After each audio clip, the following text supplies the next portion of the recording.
you tell Zavala and Ikora? The Vanguard is the best bet I ever lost.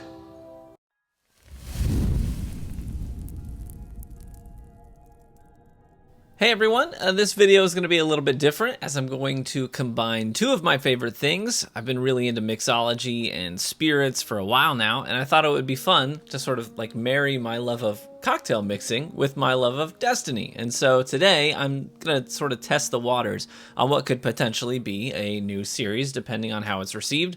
I'm taking a character or item or event in Destiny lore and then making my own original recipe for a cocktail inspired by that thing. And as I walk you through the steps of my making my cocktail, I'm also going to be tying in elements of the Destiny lore and story. And if you all enjoy the drink, or even just the catharsis of seeing one being assembled, or the reminders about the Destiny story along the way, then hey, make sure you hit the like button on the video and drop a comment below so I can gauge just how interesting these videos are or aren't. And if you are completely not into cocktails, that's totally fine. You might still enjoy this video just because we're going to bring in a lot of different ingredients, and then we're going to talk a ton about lore and story. You might learn something about Destiny that you never knew before. So today we're going to kickstart this whole thing with a character most of us are very familiar with, but many of us actually miss out on some of the key details regarding his story and his motivations. And this first cocktail is an homage to the late Cayde-6, and I'm naming this cocktail Coming Home Ace. I'm coming home, Ace. But before we start building the cocktail and talking Destiny, let me run you through what you'll need in order to make this cocktail along with me. I will include the full recipe. If you just want the recipe alone as a reference, I'll put it in the description. And also, another tip, right now, if you want to try and assemble this drink, go ahead and put your glass that you're going to be putting this cocktail in, go ahead and put that in your freezer right now and just let it sit for a while we're talking through all this stuff and getting our ingredients assembled. So for the spirits, you're going to need Anejo Tequila.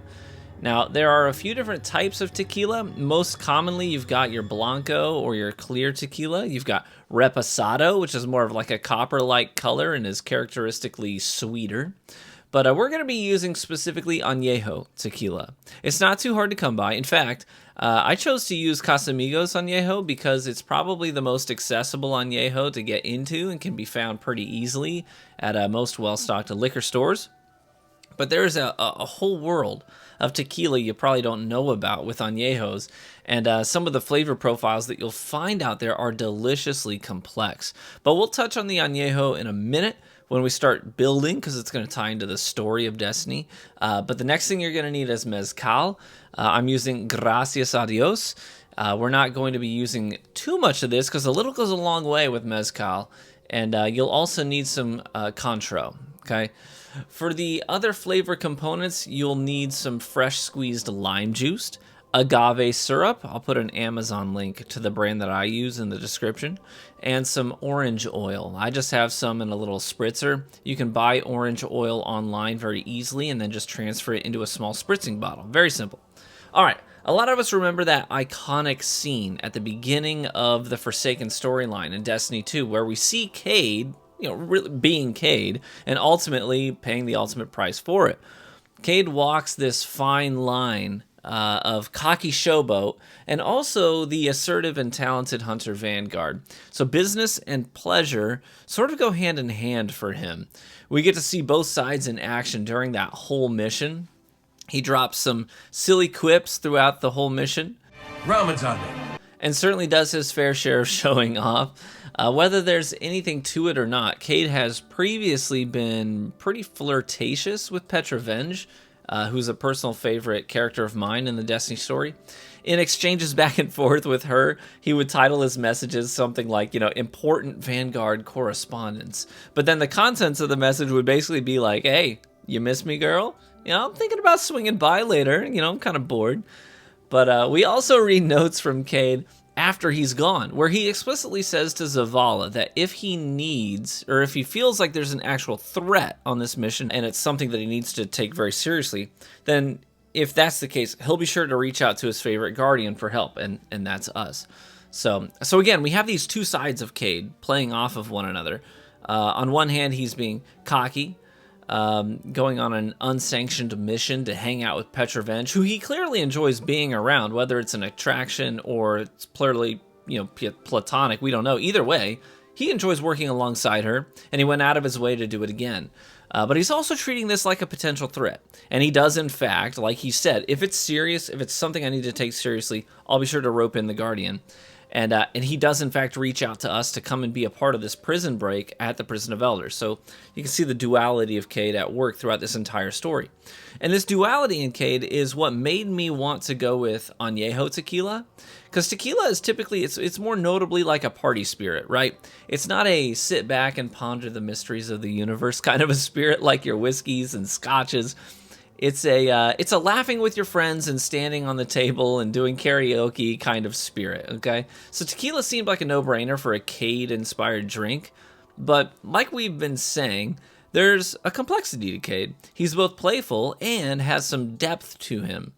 A serious and assertive gunslinger that comes through from time to time.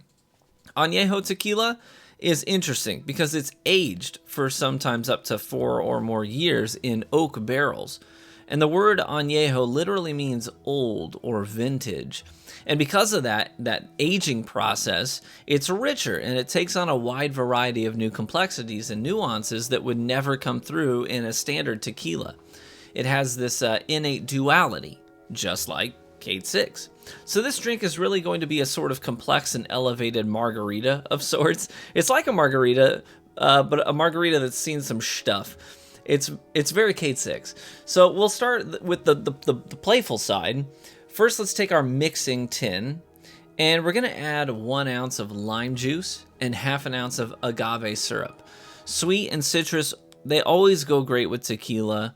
If you didn't know, tequila is made from agave. Usually when you're mixing a cocktail, the general rule, by the way, is to start with your least expensive components. That way, if you mess up a measurement, and you have to start over, you're not throwing away expensive booze, right?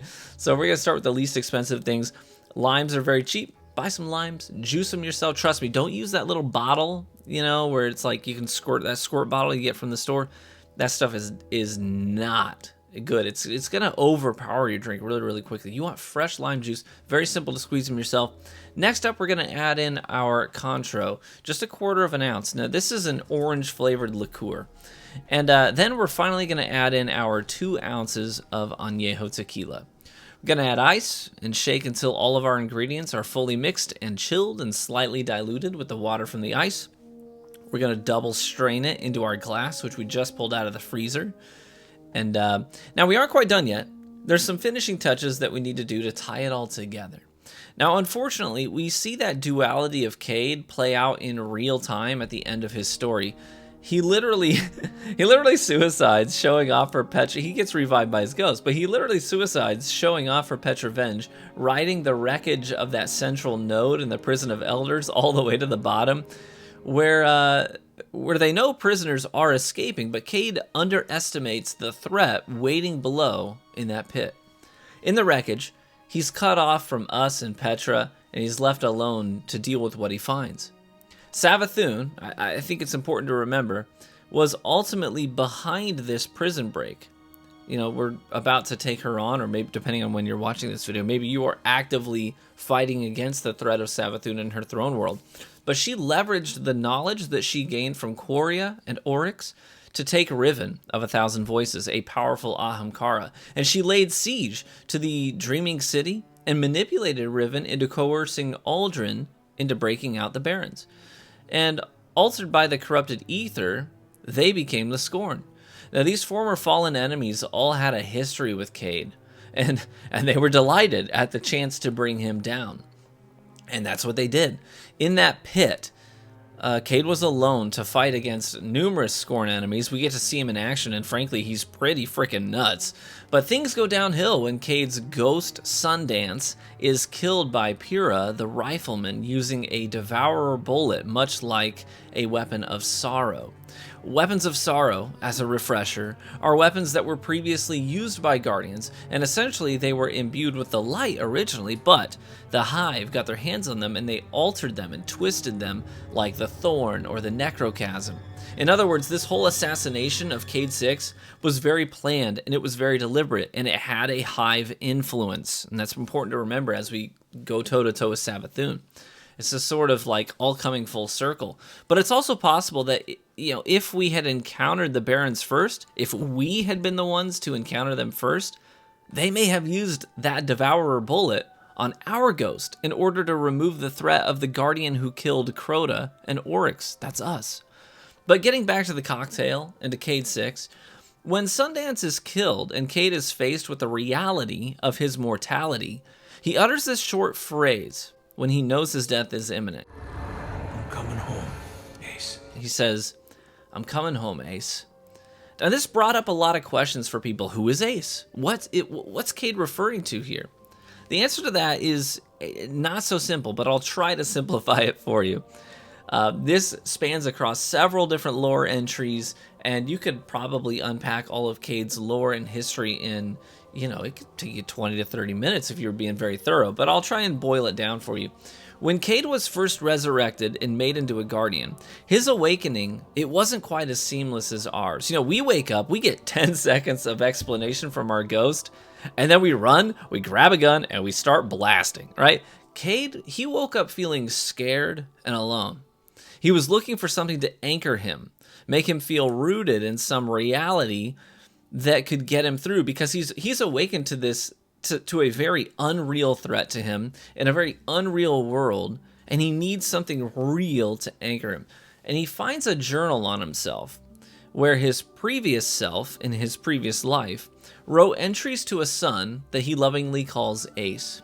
And he also writes to a wife that he calls his queen.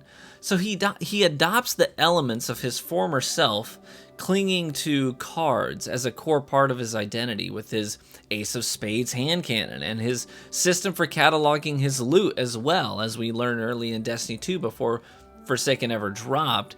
He cataloged his loot using playing cards, like a deck of cards. So he doesn't remember these people, but he uses them to ground himself and give him purpose and meaning. And we read from a lore entry called Bad Beat that Cayde says, like daydreams, they promised something more, something other than suffering and war. So I clung to them, and I built my truth, and it made me a better man. It's interesting, really, that Cayde, he wanted more for himself than just to be a Guardian. Right? He may not have been a violent man in his original life, but just a family man. Okay, full of love for his son and his wife. But he pulled from whatever he was pulled from whatever afterlife he may or may not have been experiencing with them. And he was pulled from that, handed a gun, told to fight and kill for the Traveler to save humanity. And he took that mantle, and he excelled at that role clearly enough to become the Hunter Vanguard. But when he's faced with his death, his final thoughts, they aren't about his accolades or his accomplishments in death and war, but instead his final thoughts are of his boy and the idea of going home to him. So to wrap up the cocktail, we're going to add 1/4 ounce of Mezcal on top of the drink as a float. It'll slowly make its way down through the cocktail, giving it a rich and smoky and earthy character. Now, Mezcal, like Cayde-6's final moments, is made by stripping away all the leaves of an agave plant down to the heart of the plant called the piña. It's then put in a pit in the ground and cooked, which is what gives it its smokiness. And we'll finish the cocktail after that with 2 spritzes of orange oil right on top. And the aroma that you get as you go in for a drink is going to be incredible. I'm telling you, you got to try it. Now, some people are absolute snobs about their margaritas. I freaking love it. I love when people are snobs about things that they're passionate about. And if that's you, and you have to have a salt component to a tequila drink, then I recommend whipping up your own salt air, which is like a salty foam that you can make with salt, sucroesters, and some lime juice to create a lovely froth that you can put on top of the drink. Personally, I prefer to leave it off this one though, because I don't want to cover up or hide that smoky and citrusy odor that we get when we just finish that drink. So there's the drink, an homage to Cayde-6 and his final stand. And I'd like to end this video with a toast, right? So here we go. Here's to closing time. Here's to clocking out. Here's to the people we go home to rest, to comfort. And here's to finding a love so strong it can endure death 2 times over. Cheers. And there you have it. Be warm and well fed, my friends. And I hope to catch you somewhere in the Destiny universe.